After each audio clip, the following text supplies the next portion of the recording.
بسم اللہ الرحمن الرحیم۔ آج کا ہمارا سبق ہے توضیح و تلویح کا پہلا سبق ہے۔ سب سے پہلے ہم یہ آپ کو بتائیں کہ اصول فقہ کی کتاب ہے، لیکن اصول فقہ کی تعریف غرض غایہ یہ کتاب کے اندر موجود ہے، تو وہیں پر انشاءاللہ تفصیل سے پڑھیں گے۔ سب یہاں پر کتاب کے بارے میں پڑھیں گے، کتاب میں اندر کتنی دقتیں ہیں، کتنی مشکلیں ہیں، اور اس کے لیے ہمیں کیا کیا کرنا ہے، اور کیا جو استعارات آ رہے ہیں اس استعارات کو سمجھنے کے لیے ہم نے شروع میں کیا کرنا ہے۔ تو سب سے پہلے ہم نے کتاب کے بارے میں پڑھنا ہے کہ یہ تنقیح الاصول، اصل متن جو ہے یہ ہے تنقیح الاصول، اور یہ تنقیح الاصول یہ ملخص ہے کس سے؟ اصول بزدوی سے۔ اصول بزدوی امام فخر الاسلام علی بن محمد البزدوی المتوفى سنة 482 من الهجرة لصدر الشريعة الأصغر عبيد الرحمن بن مسعود الحنفي المتوفى 747 من الهجرة۔ یہ ان کی کتاب تنقیح الاصول، انہیں ملخص کیا کہ اس کو اصول بزدوی کو، تنقیح الاصول کو، جو شروع ہے کس سے؟ بسم اللہ الرحمن الرحیم الیہ یصعد الکلم الطیب، یہ وہاں سے شروع ہے۔ پھر تنقیح الاصول کی تھوڑی سی وضاحت کر دی، اور اس پر یعنی اس کی شرح لکھ دی عبید الرحمن بن مسعود الحنفی نے، دوبارہ اپنی کتاب پر جو متن ہے اس پر، اور اس کا نام رکھ دیا التوضیح فی حل غوامض التنقیح، یہ نام رکھ دیا۔ دونوں کس کے ہیں؟ لصدر الشریعہ الاصغر عبید الرحمن بن مسعود الحنفی، اس کی کتاب ہے، دونوں انہی کی ہے۔ اور یہ تنقیح الاصول یہ ملخص ہے، تلخیص کی ہے کس کی؟ اصول بزدوی کی۔ پھر اس پر توضیح فی حل غوامض التنقیح لکھ دیا کہ اس کے غوامض کی وضاحت کر دی، اور اس کا نام رکھ دیا التوضیح۔ اور پھر اس پر علامہ تفتزانی رحمہ اللہ نے اس پر شرح لکھی، تنقیح الاصول پر شرح لکھی التلویح الی کشف حقائق التنقیح، الی کشف حقائق التنقیح۔ اب التوضیح تنقیح الاصول شروع ہے بسم اللہ الرحمن الرحیم الیہ یصعد الکلم الطیب سے۔ التوضیح فی حل غوامض التنقیح شروع ہے حامدا للہ تعالی اولا و ثانیا، یہ توضیح کی عبارت یہاں سے شروع ہے، حامدا للہ تعالی اولا و ثانیا۔ بسم اللہ ہے ساتھ،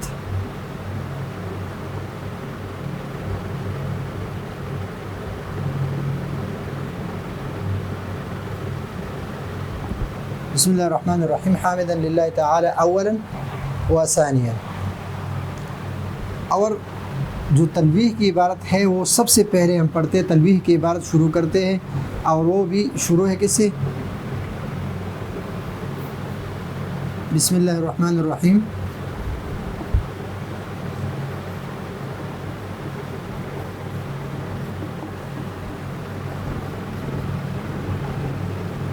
الحمد للہ الذی احکم بکتابہ، یہاں سے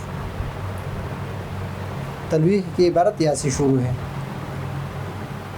تنقیح کا اصل نام ہے تنقیح الاصول، توضیح کا اصل نام ہے التوضیح فی حل غوامض التنقیح، اور تلویح کا پورا نام ہے التلویح الی کشف حقائق التنقیح۔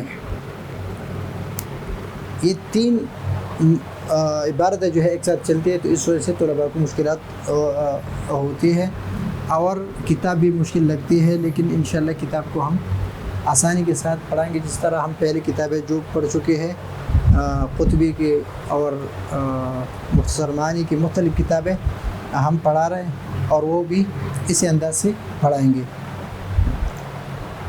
تو کتاب تنقیح الاصول اور توضیح دونوں لصدر الشریعہ اصغر عبید الرحمن بن مسعود الحنفی کے ہیں، اور تلویح علامہ تفتزانی رحمہ اللہ کے ہے۔ اور اس کے بار بار ہم تذکرہ کر چکے ہیں کہ مسعود ابن عمر ابن عبداللہ الطافتازانی کون ہیں، ان کی کون سی کتابیں ہم پڑھا رہے ہیں کہ درس نظامی میں یا پڑھتے ہیں. تو سب سے پہلے اس میں شرح العقائد ہے، شرح التہذیب ہے، اور مختصر المعانی ہے، مطول ہے. یہ ساری کتابیں ہم پڑھتے ہیں درس نظام میں. اور یہ ہے التلویح. اور جب اس کتاب کا نام ہم لیتے ہیں تو ہم کہتے ہیں توضیح والتلویح، التوضیح والتلویح، التوضیح والتلویح، یہ نام لیتے ہیں. اور یہ پورا نام یہ ہے، اور یہ یہاں سے شروع ہوں گے.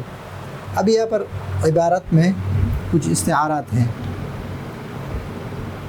استعارات، اب استعارات کو سمجھنے کے لیے ہم نے سمجھنا ہے علم البیان. یہ استعارات کس فن میں؟ علم البیان میں ہے. علم البیان میں 4 چیزیں ہیں، اور اس کو ہم نے جمع کیا ہے سمکت. سمکت میں سین استعارہ، میم مجاز، کاف کنایہ، اور تا تشبیہ.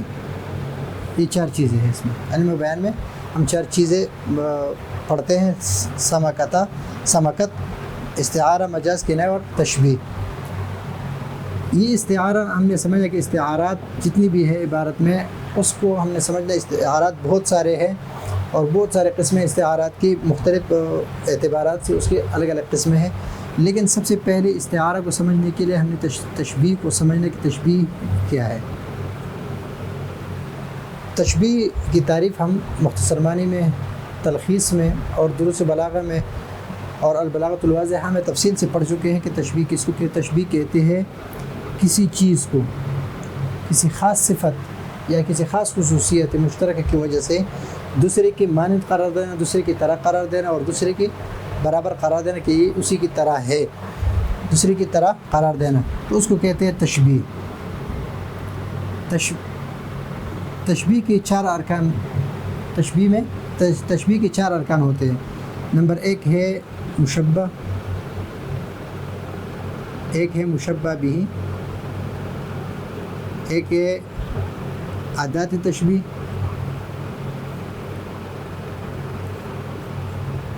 اور ایک ہے وجہ شبہ. یہ 4 چیزیں ہیں. نمبر 1، نمبر 2، نمبر 3 اور نمبر 4. 4 چیزیں ہیں اس میں. مثلا ہم کہتے ہیں کہ مشبہ، مشبہ بھی، ادات تشبیہ اور شبہ، اگر یہ 4 چیزیں موجود ہیں تو اس کو کہتے ہیں تشبیہ صریح.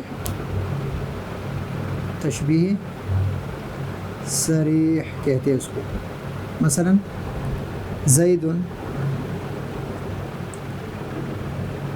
کل اسد، یہ کاف ہے، ایک ساتھ نہیں لکھ کر تھوڑا سا فاصلہ کر دی اس میں، اور کل اسد، اور یہ ہے فی الشجاع.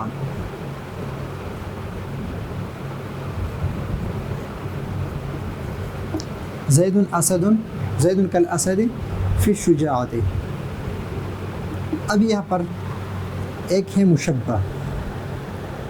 مشبہ جس چیز کی تشبیہ دی گئی ہے دوسری چیز کے ساتھ، اس کو کہتے ہیں مشبہ. یہ کاف حرف تشبیہ ہے.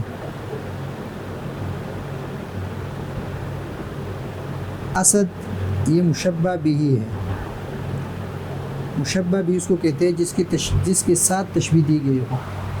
اور فی شجاعت یہ وجہ شبہ ہے، وہ وصف مشترک ہے.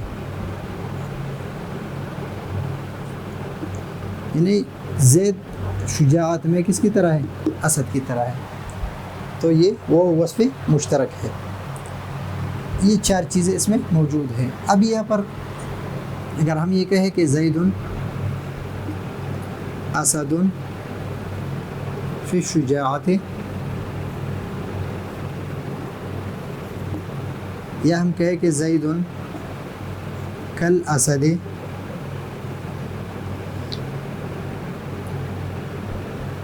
کل اسد، زید کل اسد، ابھی زید اسد فی الشجاعۃ اور زید کالاسد، اس میں ایک ایک یہ ارکان تشبیہ ہے 4.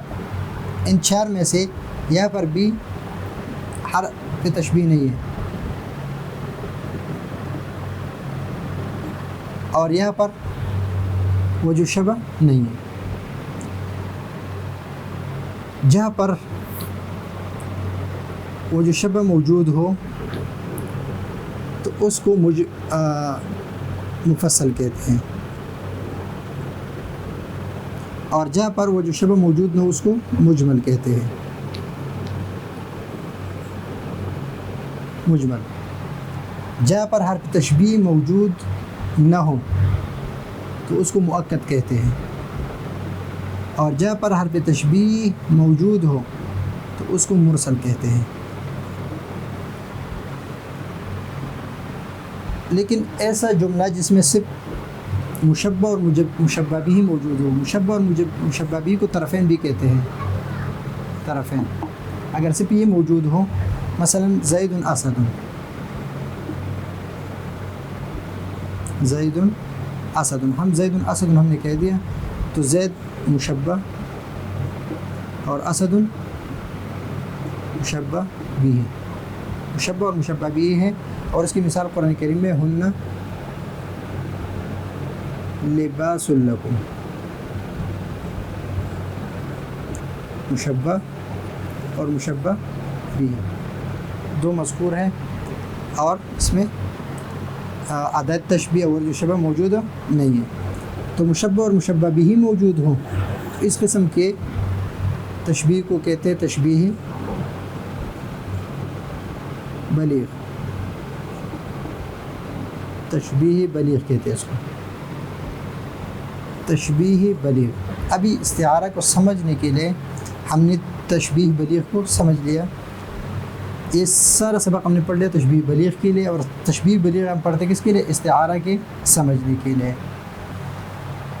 ابھی استعارہ کہتے ہیں استعارہ. استعارہ کا لغوی معنی ہے کہ کوئی چیز عاریتاً لینا، لیکن یہاں پر ہم کیا کرتے ہیں کہ ایک لفظ کو عاریتاً لیتے ہیں دوسری کے لیے، اور مجازی معنی میں استعمال کرتے ہیں، حقیقت چھوڑ کے مجازی معنی میں استعمال کرتے ہیں. تو اس لیے اس کی تعریف ہے استعارہ کس کو کہتے ہیں؟ مجاز علاقتہ التشبیہ. مجاز علاقتہ التشبیہ. استعارہ میں بھی 4 چیزیں ہیں. نمبر 1 ہے مستعار لہو، مستعار منہ، اور وجہ جامع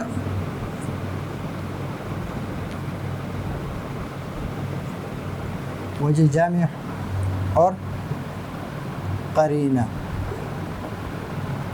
مستعار لہو جس کو ہم کہتے ہیں مشبہ، مستعار منہ جس کو ہم کہتے ہیں مشبہ بھی،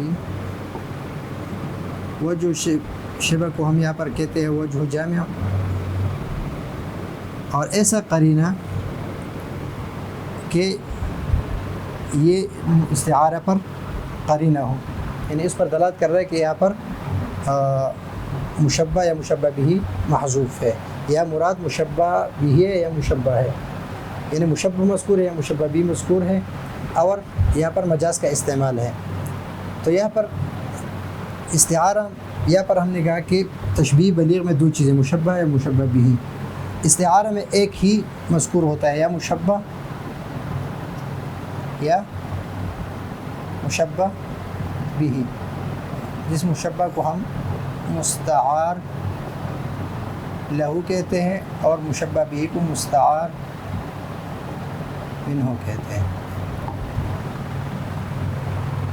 اگر کلام میں صرف مشبہ مذکور ہو، صرف مشبہ مذکور ہو، مشبہ بھی مذکور نہ ہو، تو اس کو کہتے ہیں استعارہ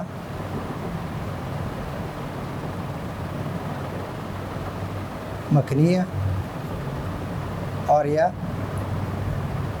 بالکنایہ. اگر مشبہ بھی مذکور ہو تو اس کو کہتے ہیں استعارہ تصریحیہ.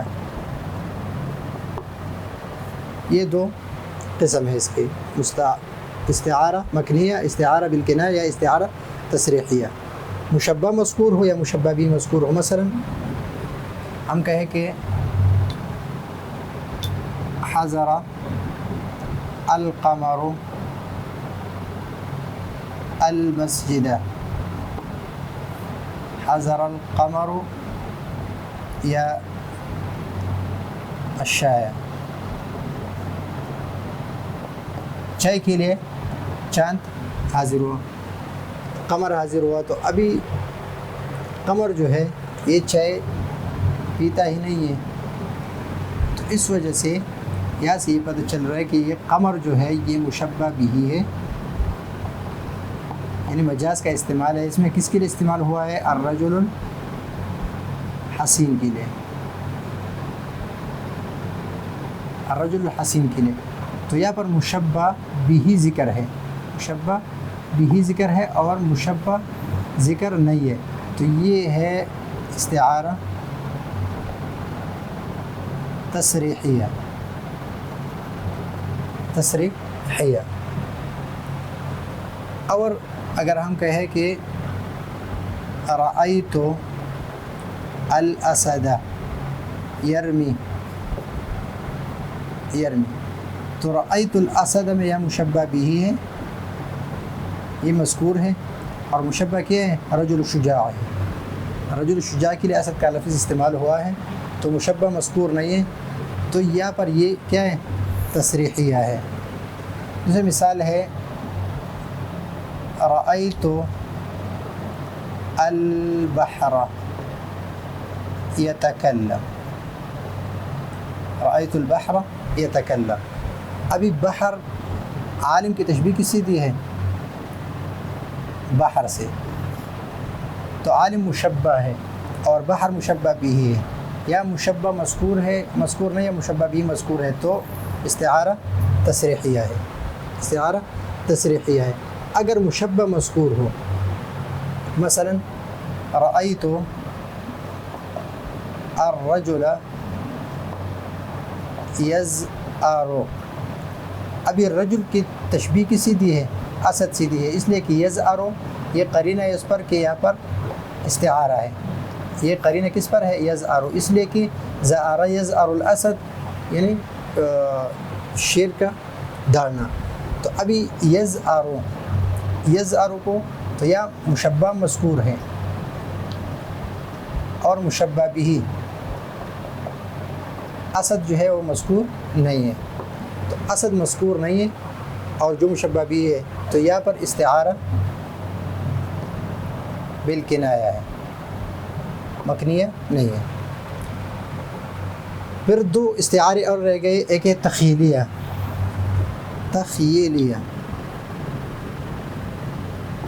تخیلیہ اس استعارے کو کہتے ہیں، مثلا ہاتھ، پاؤں، آنکھ وغیرہ کسی چیز کا دوسرے کے لیے ثابت کرنا، جو لوازمات ہے وہ ثابت کرنا، اس کو کہتے ہیں، یعنی مشبہ بھی کی لوازمات کو ثابت کرنا مشبہ کے لیے، مشبہ بھی کی لوازمات کو ثابت کرنا مشبہ کے لیے، اس کو کہتے ہیں استعارہ تخیلیہ. مثلا قرآن کریم میں ہے وَاخْفِضْ لَهُمَا جَنَاحَ الذُّلِّ.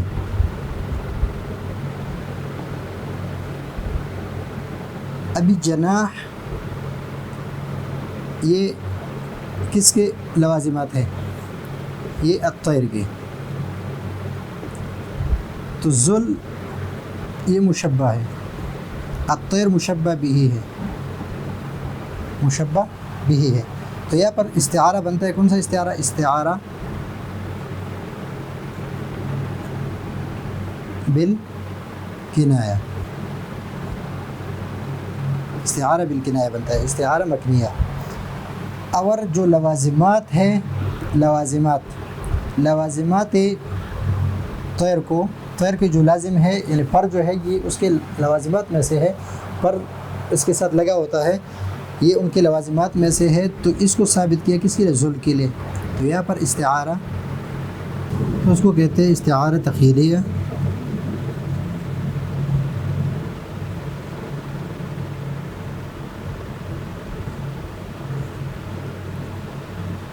ان خیال میں جناح کو ثابت کیا ہے کس کے لیے؟ ظلم ہے، کہ ظلم کس جو پر ہے وہ آپ اس کے لیے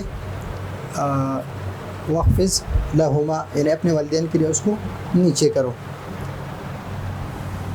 یہ ہے استعارہ تخیلیہ. ابھی ایک استعارہ اور رہ گیا ترشیحیہ جو ہم ذکر کرتے ہیں، لیکن وہ اقسام کس اعتبار سے ہے؟ اس اعتبار سے بھی یعنی ملائمات کے اعتبار سے ہیں. ملائمات جس کو ہم مناسبات بھی کہتے ہیں، مناسبات کے اعتبار سے اس کی تقسیم ہے یا تو وہ مطلقہ ہے یا مجردہ ہے اور یا ترشیحیہ ہے. مطلقہ، مجردہ اور ترشیحیہ. مطلقہ اس کو کہتے ہیں کہ جس میں کوئی ملائم ذکر نہ ہو، کوئی مناسبات یعنی نہ مشبہ کی مناسبات ذکر ہو نہ مشبہ بھی کی مناسبات ذکر ہو، اس کو کہتے ہیں استعارہ مطلقہ. اگر مشبہ کی مناسبات مذکور ہوں تو اس کو کہتے ہیں استعارہ مجردہ. اور ترشیحیہ اس کو کہتے ہیں کہ جس میں مشبہ بھی کی مناسبات کو مشبہ کے لیے ثابت کیا ہو تو اس کو کہتے ہیں استعارہ ترشیحیہ. استعارہ ترشیحیہ. اور اس کو انشاءاللہ تفصیل سے ہم پڑھیں گے. تو آج کے سبق میں ہم نے یہ پڑھا کہ اصول بزدوی کو ملخص کیا کس نے؟ تنقیح الاصول لصدر شریعہ عبید الرحمن مسعود الحنفی نے. اس کی تلخیص کی اور ملخص کیا اس کو، اور اس کا نام رکھ دیا توضیح تنقیح الاصول رکھ دیا. اصول بزدوی کا نام کیا رکھ دیا؟ اور جو ملخص کیا اس کو تنقیح الاصول لگ دیا. پھر اس تنقیح الاصول پر جو غوامض تھے اس کی وضاحت کے لیے کتاب لکھی، ایک شرح لکھی. اس شرح کا نام رکھ دیا التوضیح فی حل غوامض التنقیح، جس کو ہم توضیح کے نام سے یاد کرتے ہیں. پھر تلویح علامہ تفسیرانی رحمہ اللہ نے تنقیح الاصول پر ایک اور شرح لکھی اور تلویح الی کشف حقائق التنقیح. پھر ہم نے یہ بتایا کہ تنقیح الاصول جو ہے بسم اللہ الرحمن الرحیم الیہ سعد الکریم الطیب سے شروع ہے. توضیح فی حل غوامض التنقیح جو ہے بسم اللہ الرحمن الرحیم حامدا للہ تعالی اولا و ثانیا سے شروع ہے.